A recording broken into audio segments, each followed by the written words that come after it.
Hai, saya El, dan ini adalah Talk Komputer episode ke-68, Judi Online Merusak Bangsa, hingga streamer masuk jurang.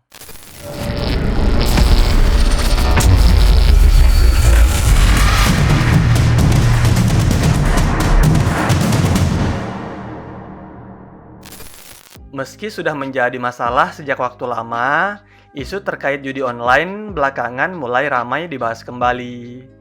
Hal ini disebabkan beberapa faktor, mulai dari laporan PPATK yang memperkirakan transaksi judi online di Indonesia yang mencapai ratusan triliun, banyaknya laporan kasus kriminal akibat judi online, hingga dugaan miliaran dana yang mengalir ke public figure untuk mempromosikan judi online, termasuk streamer game kesayangan kita semua, Mobile Legends.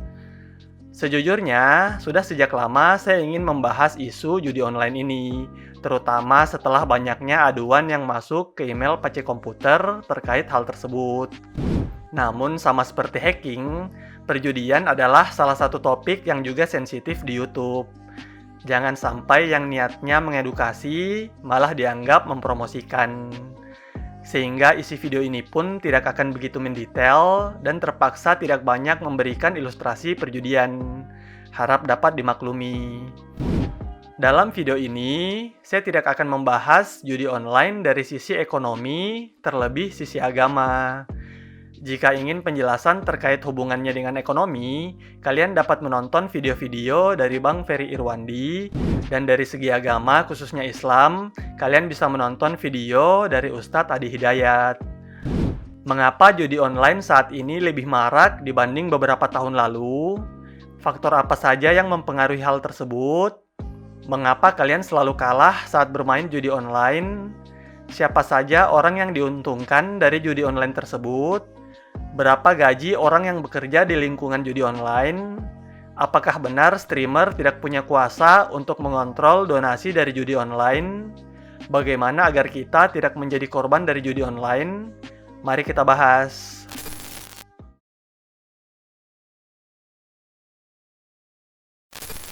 Selama tahun 2023, kita sudah beberapa kali mendengar berita duka yang diakibatkan oleh judi online.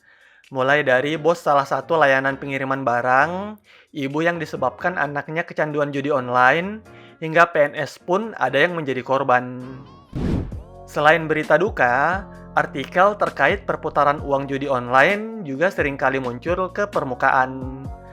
Bagaimana tidak, segala hal tentang judi online melibatkan miliaran hingga triliunan rupiah.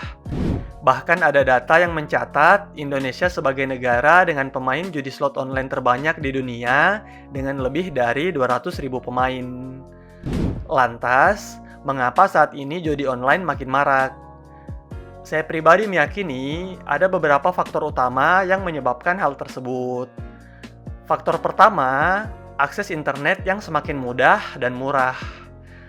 Belasan tahun lalu, yang memiliki akses harian ke internet kebanyakan hanya pelajar SMA atau kuliah, ditambah orang kantoran yang berkutat dengan komputer.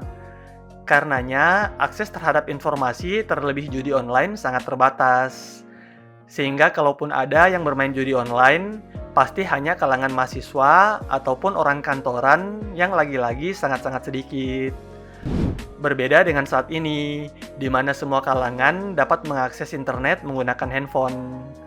Mulai dari yang di desa maupun kota, lelaki atau perempuan, anak sekolah maupun pekerja kantoran, semua memiliki kemampuan yang sama untuk mengakses internet.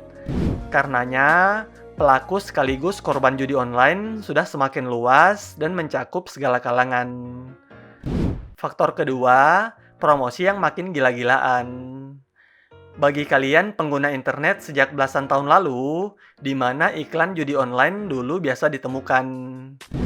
Jawabannya adalah situs-situs ilegal seperti situs download software bajakan, situs download film, situs download anime, dan sejenisnya. Dahulu, jika kalian hanya menggunakan internet untuk kepentingan sekolah, kantoran, atau hal positif lainnya, saya jamin kalian tidak akan pernah melihat tawaran iklan judi online. Karenanya, korbannya pun sangat-sangat sedikit pada saat itu.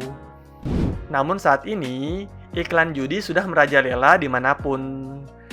Kalian streaming film di situs tidak resmi, pasti iklannya judi online. Kalian mau download game HP di situs tidak resmi, iklannya judi online juga. Bahkan belakangan, promosi judi online sudah melebar ke Facebook, Instagram, hingga TikTok. Bahkan beberapa kali sudah, selebgram ditangkap karena mempromosikan judi online. Selain itu, pihak judi online juga memanfaatkan media gift atau donasi di beberapa platform seperti Bigo Live, bahkan YouTube untuk mempromosikan situs mereka.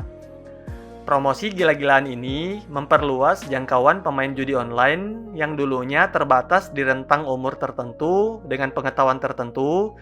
Sekarang mulai dari anak-anak hingga para sepuh yang bermain internet pasti pernah melihat iklan judi dan bisa jadi sudah mencobanya.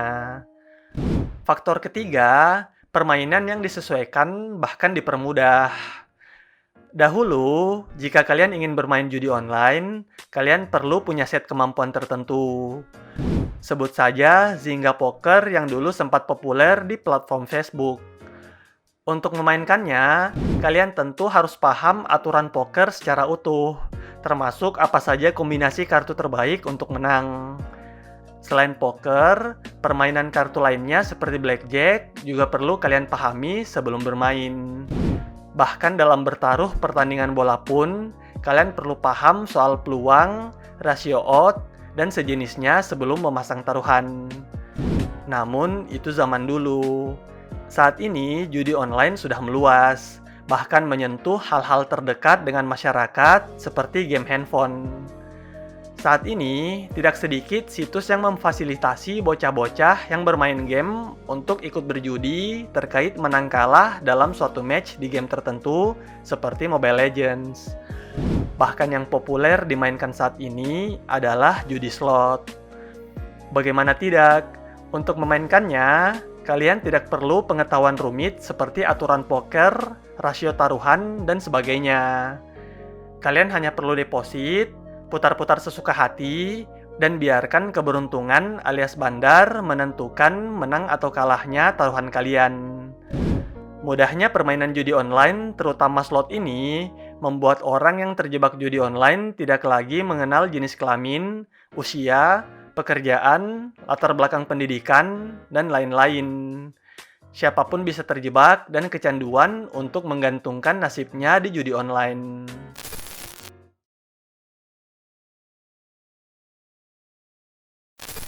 Selain kalian, saya pun merasa resah dengan maraknya judi online ini. Bagaimana tidak, teman-teman yang biasa push rank Mobile Legends bersama, kini lebih sibuk dengan handphone mode portrait dan sibuk putar-putar dari malam sampai pagi.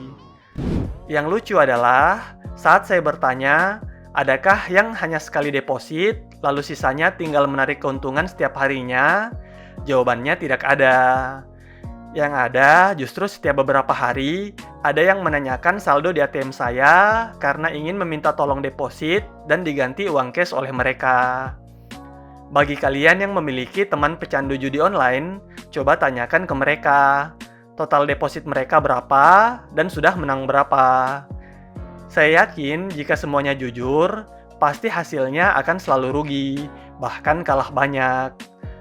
Yang selalu mereka pamerkan pasti hanya kemenangan semu yang saya jamin hanya menang sesekali setelah berpuluh-puluh kali kekalahan dan berpuluh-puluh kali deposit. Tapi pertanyaannya, mengapa 99,99% pejudi online terutama slot selalu kalah? Jawabannya tentu saja karena sejak awal slot tidak diprogram untuk memenangkan pemainnya. Pikirkan saja, jika kalian adalah bandar, mana mungkin kalian akan membuat permainan tersebut dengan tujuan memperkaya pemainnya. Kebanyakan permainan slot diprogram untuk memberi keuntungan kecil-kecilan kepada pemainnya untuk menciptakan efek kemenangan semu. Pertimbangan mereka adalah tidak ada pemain judi yang berhenti setelah kemenangan kecil dan akan serakah pada akhirnya. Itulah mengapa kebanyakan setelah kemenangan kecil, pemain biasanya diberi harapan seolah-olah hampir menang besar, namun akhirnya dihabisi saldonya dan membuat pemain yang penasaran tadi deposit lagi dan deposit lagi. Tentu saja, untuk tetap memikat pemainnya dan memberi harapan palsu, terkadang ada pemain tertentu yang diberi kemenangan besar untuk memancing pemain lainnya. Namun kemenangan besar ini bisa jadi hanya satu dari ribuan akun yang sudah rugi berjuta-juta sebelumnya. Ada juga orang-orang yang biasanya menang banyak dari slot, yakni influencer-influencer yang dibayar untuk mempromosikan slot tersebut. Mirip seperti kasus binomo dan penipuan trading terdahulu, akun-akun influencer ini biasa memang sudah disetting agar menang besar dengan tujuan memancing penonton untuk mengikuti langkah mereka, yang tentu saja tidak akan bernasib sama. Judi slot ini ibarat kalian ikut turnamen Mobile Legends. Terus wasit yang memantau permainan kalian sambil Discord dengan lawan kalian. Ditambah lawan kalian tadi menggunakan map hack, lengkap dengan cheat aim control, cheat lag, dan cheat-cheat lainnya. Lantas kalian berharap bisa menang dengan kondisi seperti itu.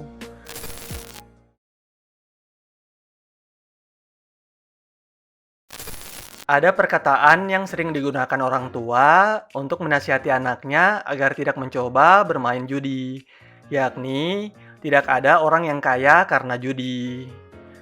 Saya yakin kebanyakan kalian pun pernah mendengar kalimat ini.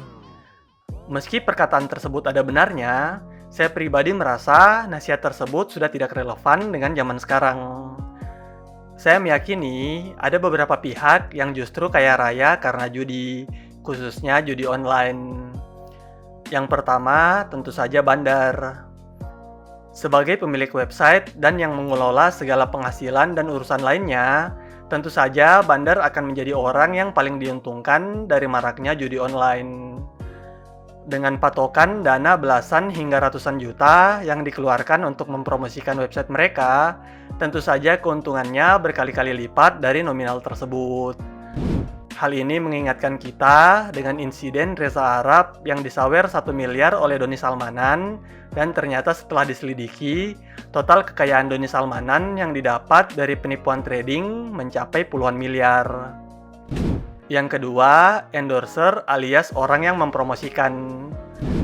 Jika kalian googling dengan kata kunci penghasilan selebgram promosi judi, kalian akan menemukan banyak artikel terkait hal tersebut. Ada yang penghasilannya 7 juta setiap bulan, ada yang berkisar 5-10 juta per bulan, bahkan ada yang total keuntungan selama beberapa bulan mencapai 395 juta rupiah. Nilai ini saja sudah sangat menggiurkan, namun belum ada apa-apanya dibanding donasi judi online yang biasa diterima beberapa streamer yang nominalnya mencapai puluhan hingga ratusan juta sekali donasi. Bahkan konon kabarnya, total penghasilan beberapa streamer menyentuh angka miliaran hanya dari donasi judi online saja. Yang ketiga, platform developer alias yang mengembangkan APK ataupun website judi online. Dibanding mengembangkan APK ataupun website yang bertujuan positif, tawaran gaji sebagai developer judi online tentunya lebih menggiurkan. Hal ini dikarenakan besarnya traffic situs judi online memaksa pemilik situs mempekerjakan developer yang handal. Dan yang terakhir, tentu saja yang diuntungkan dari judi online adalah pihak-pihak yang berperan sebagai backingan. Dalam hal ini, entah aparat yang berwenang ataupun pejabat yang memiliki kekuasaan di negara tersebut. Namun tentu saja hal ini hanya berlaku di negara lain. Di Indonesia mah sudah pasti tidak ada, alias bersih semua.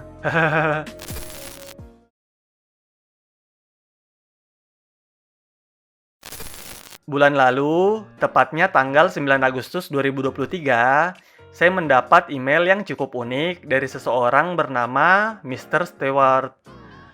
Dalam email tersebut, dirinya memperkenalkan namanya sebagai Steven dari situs judi online dan meminta WhatsApp PC komputer untuk keperluan endorse. Dirinya pun mencantumkan link WhatsApp-nya untuk dapat dihubungi. Meski telat, saya coba menghubungi nomor tersebut dalam rangka pembuatan konten ini. Tujuannya sekedar mendapat gambaran berapa kisaran harga yang biasa ditawarkan kepada endorser judi online. Sayangnya hingga video ini dibuat, saya belum mendapat balasan berarti dari nomor tersebut. Namun tentu saja, hanya dengan nomor handphone, kita dapat mengumpulkan beberapa informasi penting. Jika kalian cek di aplikasi Get Kontak, yang kalian dapatkan adalah nama Pak Steven Ahen Anak Asan, yang bisa jadi nama aslinya memang Steven. Selanjutnya, jika kalian masukkan nama tersebut di pencarian Facebook, kalian akan menemukan postingan dari beberapa pengguna Facebook, yakni Rara Raisa, Kristi Dewi, Setiawan Juli, dan lainnya. Hampir semua memposting lowongan kerja sebagai CS untuk penempatan antara Kamboja dan Filipina dengan syarat berpengalaman, salary plus bonus minimal 20 juta per bulan, umur antara 18 hingga 32 tahun, minimal WPM 55, dan penawaran jenjang karir pasti. WPM di sini merujuk pada word per minute yang menerangkan kecepatan mengetik kalian minimal 55 kata per menit. Dengan tambahan alibi sebagai perusahaan game online yang sedang berkembang. Dari keterangan ini, kalian sudah punya gambaran. Sebagai CS saja, gaji minimal mencapai 20 juta. Bagaimana dengan web developer, apalagi pemilik situsnya?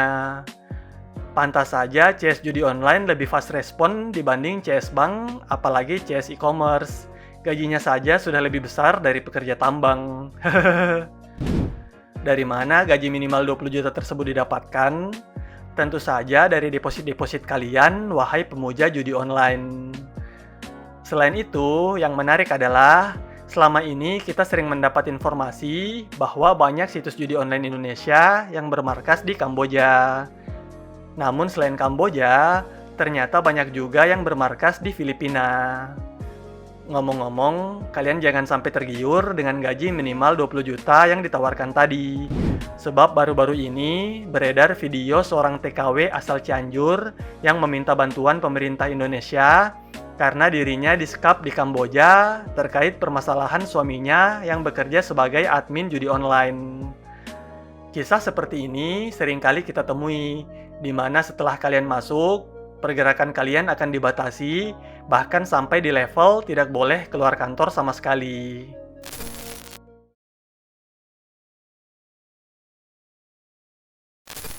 Sebagai seseorang yang memainkan game Mobile Legends, tentu saja saya mengikuti live streaming MPL yang merupakan liga profesional Mobile Legends di Indonesia.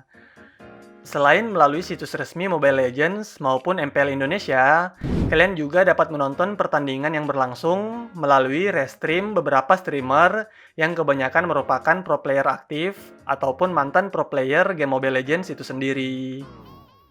Fenomena donasi dari situs judi online dengan nominal fantastis sudah berlangsung cukup lama dan baru belakangan menjadi pembahasan serius setelah Bang Ferry Irwandi menyinggung hal tersebut. Ditambah beberapa postingan di Twitter yang salah satunya berasal dari Partai Sosmed. Dalam postingannya pada tanggal 12 Oktober 2023, Partai Sosmed memposting penghasilan para streamer promosi judi online berkodok donasi. Penghasilan yang dihitung berasal dari Sosiabas dan merupakan penghasilan kotor karena beberapa persen ada juga yang memang murni dari penonton lainnya. Dalam beberapa nama yang disorot, ada yang total donasinya mencapai 15,8 miliar, 9,4 miliar, 8 miliar, hingga yang terkecil di kisaran 758 juta rupiah. Tentu saja, jika dilihat berdasarkan top 10 donatur, nama-nama yang muncul adalah situs judi online yang memang biasa kita lihat memberi donasi besar saat live streaming sedang berlangsung. Banyak pihak yang mendesak agar streamer-streamer yang menerima donasi judi online ini diperiksa oleh pihak berwajib. Saya pun meyakini dalam waktu dekat bisa jadi ada beberapa nama yang dipanggil sebagai saksi terkait hal ini. Jika memang murni donasi, tentu mereka akan diperiksa sebagai saksi dan diproses untuk menentukan seberapa besar pengaruh mereka dalam mempromosikan judi online tersebut. Namun yang fatal, jika ternyata di belakang layar memang ada kerjasama antara para streamer dengan situs judi online yang dimaksud. Entah kerjasama dalam bentuk persenan ataupun donasi tersebut adalah bayaran endorse sesuai kesepakatan bersama. Beberapa streamer berdalih bahwa siapa yang berdonasi dan nominal donasi di luar kendali mereka. Namun saya pribadi kurang sependapat dengan hal tersebut. Platform yang paling umum digunakan oleh streamer untuk mendapatkan donasi adalah Sociabas dan Saweria. Penghasilan miliaran yang diungkap oleh akun Twitter Partai Sosmed sendiri berasal dari Sociabas. Jika kalian memiliki akun Sociabas, kalian dapat masuk ke profil kalian, lalu pilih overlay live streaming. Coba kalian scroll sedikit ke bawah, niscaya kalian akan menemukan pilihan filter kata. Nah, apapun kata yang kalian ketikkan di filter kata tersebut, niscaya tidak akan ditampilkan saat donasi muncul, baik kata tersebut di dalam isi pesan maupun nama orang yang berdonasi. Jadi sebagai contoh, jika kalian memfilter kata-kata yang sering dipakai seperti gacor, depo, jackpot, dan sejenisnya, maka pesan dukungan yang mengandung kata tersebut tidak akan ditampilkan. Sama halnya jika akun yang berdonasi jelas-jelas adalah judi online, streamer dapat langsung memasukkan nama akun yang mengirimkan donasi tersebut ke filter kata, dan donasi-donasi berikutnya tidak akan memunculkan nama situs judi yang dipromosikan. Kita sebagai penonton saja sampai sudah hafal, karena biasa akun-akun itu saja yang memberi donasi dalam jumlah besar. Masa iya para streamernya tidak kepikiran untuk menggunakan filter kata? Selain Sociabas, Saweria pun memiliki filter kata dengan fungsi yang sama, sehingga alasan streamer tidak dapat mengontrol donasi judi online sudah sulit untuk diterima. Kalian dapat mencari video saat Lutfi Halimawan memblokir segala yang berhubungan dengan judi saat dirinya didonate akun judi online untuk contoh yang lebih jelas. Meski fasilitas filter kata ini pun tidak tersedia, streamer harusnya tetap memiliki kontrol akan hal ini. Kalian pasti tahu beberapa streamer yang dengan tegas menolak donasi judi online, atau minimal tidak menanggapinya. Saya jamin kalian tidak akan melihat donasi gila-gilaan dari situs judi online saat mereka sedang live streaming. Mayoritas yang mendapat donasi besar adalah para streamer yang menunjukkan euforia dan semangat membara saat muncul notifikasi donasi. Pada akhirnya, semua hanyalah masalah niat saja. Memang ingin tegas menolak mempromosikan judi online, atau tutup mata dan tidak peduli, meski efeknya sangat mengerikan bagi penontonnya. Kebanyakan streamer yang disorot pun saat ini rata-rata sudah memprivate video-video live mereka, terutama restream turnamen yang dipenuhi donasi besar. Kemungkinan kita tidak akan lagi menjumpai donasi gila-gilaan untuk sementara waktu atau malah selamanya. Beberapa streamer kesayangan kita bahkan sudah membuat video klarifikasi terkait hal ini.